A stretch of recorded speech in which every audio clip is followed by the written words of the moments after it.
जी तुसां वेंदे पे हो ट्रैक्टर पॉइंट यूट्यूब चैनल और फेसबुक पेज।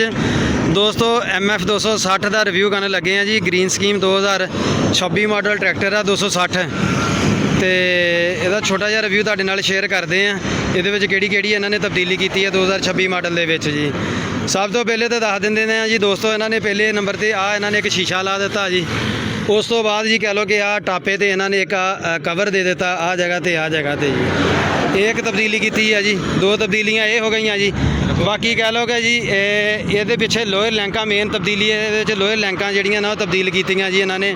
टॉप लैंक वो तब्दील कर दी है, बड़ी हैवी किस्म की टॉप लैंक लाती है और बहुत मजबूत जड़ियाँ वा लोयर लैंका इन्होंने ला दी जी। तुसीं देख सकते हैं माशाअल्लाह जी, इन्होंने बहुत अच्छी चेंजिंग की है जी।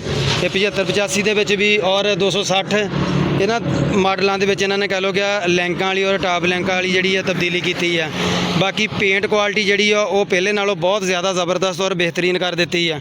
तुसीं देख सकते हैं माशाअल्लाह कितनी वधिया लुक वा इहदी, बहुत ज़बरदस्त पेंट है।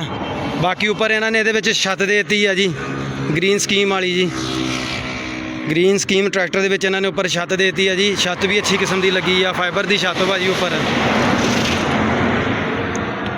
बाकी ये टायर साइज सेम ही है जी और इनू टायर पैंथर का ही है जी।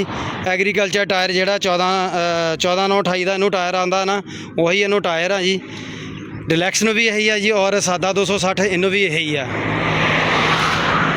बाकी होर कोई खास कह लो कि तब्दीली नहीं ये जड़ियाँ दो चार छोटिया इन्होंने तब्दीलियाँ की मिलत वाले ने 260 के। बाकी जी कह लो कि एक मोबाइल चार्जिंग लिए इन्होंने कह लो कि कवर जहा देता, इतने तुसीं अपना मोबाइल रख के चार्ज कर सकते हैं। और एक चार्जर पोर्ट देती है जी USB टाइप जी है, इतने तुसीं अपना मोबाइल आसानी नाल चार्जर कर सकते हैं जी। बड़ा ज़बरदस्त कह लो कि भी इन्होंने पॉइंट दिता वा विच, ज़बरदस्त बहुत खूबसूरत।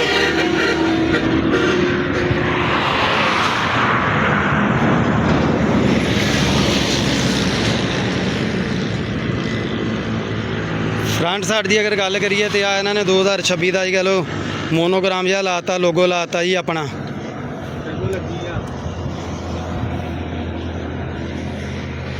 फ्रंट टायर भी ये दोस्तों पैंथर दे जी 750/16 दे और बैक टायर जोड़े वो भी पैंथर दे ने जी।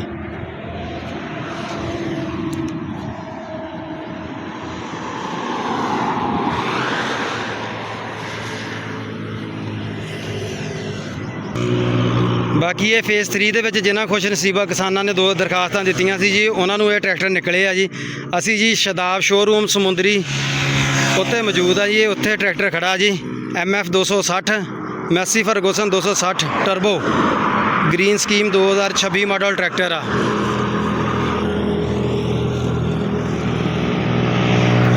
वीडियो किदां दी लगी जी लाजमी कमेंट करके दसना। बहुत शुक्रिया। अल्लाह हाफिज़। Thank you for watching tractor point.